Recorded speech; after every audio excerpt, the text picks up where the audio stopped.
Love is blind, but the red flags are in 4K. We're one bad text away from crashing out in a probation violation. Welcome to Kinda Unhinged. What's up, guys? Welcome back to my channel. I'm back with another Love After Lockup video, and we are on season 7, episode 9. So we begin this episode with Goddess, her mom, and her daughter going to ride horses.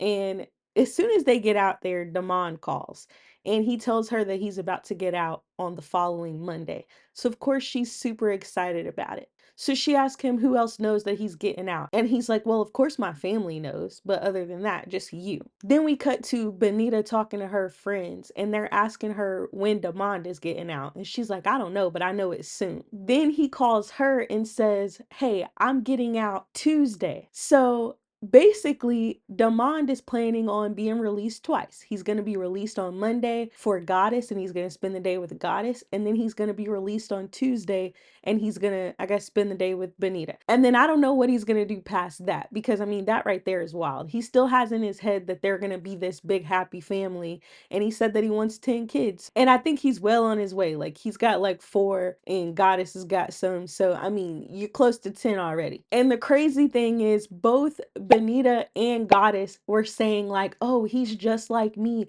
We're just alike. I feel like we're the same person. And it's like, well, then I guess you guys are triplets at this point. So then we meet Kirsten, who is in a relationship with Brady. So she goes over to her ex's house and she tells him that her man's about to get out in a few days. And he's like, oh yeah, the guy that stole stuff out of my truck. And she's like, no, he didn't steal anything out of your truck. Like, actually, he told us who stole out of your truck. So apparently Brady used to live near them, like he was their neighbor, and he lived in the local trap house. And Kirsten says that they had some stuff stolen from them. So she goes over there, and she's very pregnant at this point. She goes over there, knocks on the door. Brady answers the door, and he's like, oh, I don't know who took it, but I'll get down to the bottom of it and find out who took it. And I guess it was love at first sight. She said he was really nice. He was really sweet. So after she breaks up with her boyfriend, she finds out that Brady was arrested. So she finds him and slides in his DMs, and they start talking for a couple years, and they decided to get married over the phone while he was still locked up. So, of course, her ex is very skeptical about this whole relationship and doesn't know if it's going to work out. So then we meet Trent, who is dating Nita, who is locked up for a DUI. But not only is he dating Nita, but he's also married to Cammy. So they are a throuple. So they all met at a nude beach. And Nita saw Cammy and she was like, look, I'll do anything to be with you. I'll even be with you and your husband if I can have you. So apparently that's what they did, and now they're all together. And she calls herself their Ferrari because she's like their midlife crisis. Because I think they've been married for like over 30 years at this point, and they've got like 4 kids together. And everything was going good with them until they got into a huge fight one day, and that's when Nita relapsed, and that's how she got her DUI and landed herself in jail. And Trent says that he kind of struggles with the relationship a little bit because Nita is gay, like she likes girls, and Cammy says that she's pansexual. So even though they're all having a relationship together, he feels like the two of them could run off and leave him. So next we meet Carrington, who met her boyfriend while she was talking to her brother on a jail call. And it was like a video call. And he was like, I want to introduce you to some of the guys in here that I'm friends with. And she said all these guys were in the camera smiling and talking. And she saw in the corner, she saw this really big, tall, buff guy. And she was like, who's that? And her brother was like, oh, that's Big Zay. And he was like, come over here. My sister wants to talk to you. And they started talking after that and getting closer and closer. They've never met in person, but they're planning on being together. And she says that she has been selling this man dreams. She's been telling him everything that he wants to hear.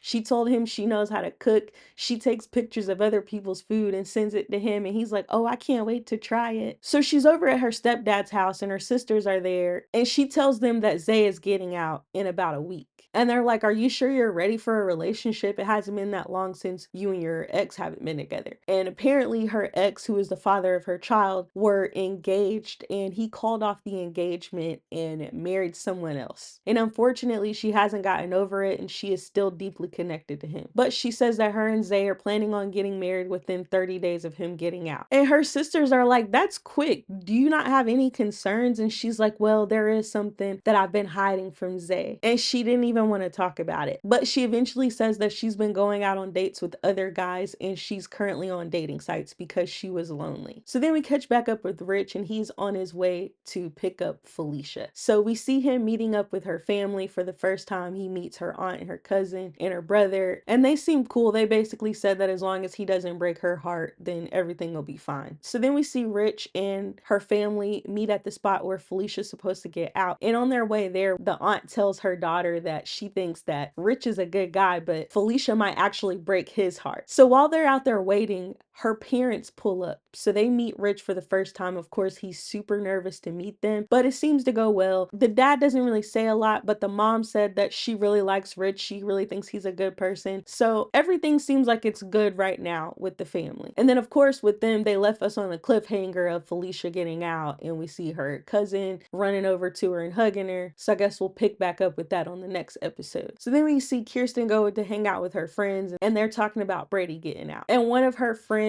is Brady's ex, and they have 2 kids together. She said that she reached out to her after she started dating Brady because she wanted to get to know her, since, you know, she was going to be around her kids, and now they're friends. And she was complaining about how terrible Brady was the whole time they were together, and how her kids ask why their dad doesn't reach out to them. And Kirsten's basically saying that if he gets out and he doesn't take care of his kids, like he doesn't pay his child support, he doesn't do any of that stuff, then she's not going to be with him because she doesn't want to be with a guy like that. And then her other friends were skeptical about Brady as well, but Kirsten says that she feels like he's changed and that they just need to give him a chance. So then we see Carrington reach out to Zay's sister, because that's how they communicate, is through the sister. And when the sister answered the phone, like, she was just kind of dry. So Carrington's like, "Have you heard from Zay?" And she's like, "No, I haven't heard from him."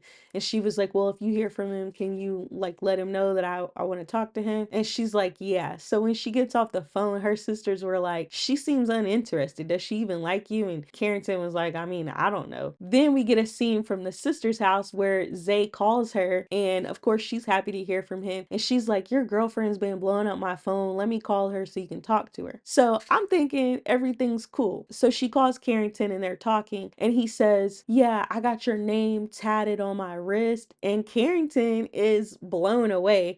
And of course, now she can't talk to him about cheating on him because now he's gotten this tattoo for her, and that would crush her. So she says at the end of the conversation, "What's up with your sisters? Do they even like me?" I guess she didn't realize that they could hear her. And he only had like 60 seconds left, so he didn't even get to answer the question. So when the sister hangs up the phone, she's talking to her other sisters, and they're like, "What do you think about Carrington?" And she's like, "I don't think anything about her. Like, who is she? He's gonna get out and he's gonna be with his ex. And by the way, she's on her way over here." So they obviously do not like Carrington, and they're rooting for him to get back together with his ex. I don't know how he's gonna feel about that. This will be interesting. So we end the night off with Cammy, Trent, and Nita. So they go pick her up from the jail, and she doesn't even get off the steps before she's like, "Where's my bottle at?" And she pulls out, like, I guess it's champagne or wine or something, and they start pouring their glasses like right outside the door. She couldn't even get in the car or get home. And then she starts changing her clothes right there outside of the car and putting on her makeup. Like, she was so done with that jail.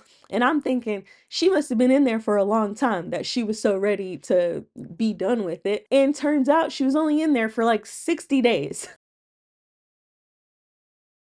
So they get home and they surprise her with an engagement ring. And that's where this episode ended. You guys let me know what y'all thought about it in the comments down below. Thank you guys so much for watching. If you want more Love After Lockup content, then go ahead and subscribe, and I will see you in the next one. I'm not going to apologize to her. I'll tell you that right now.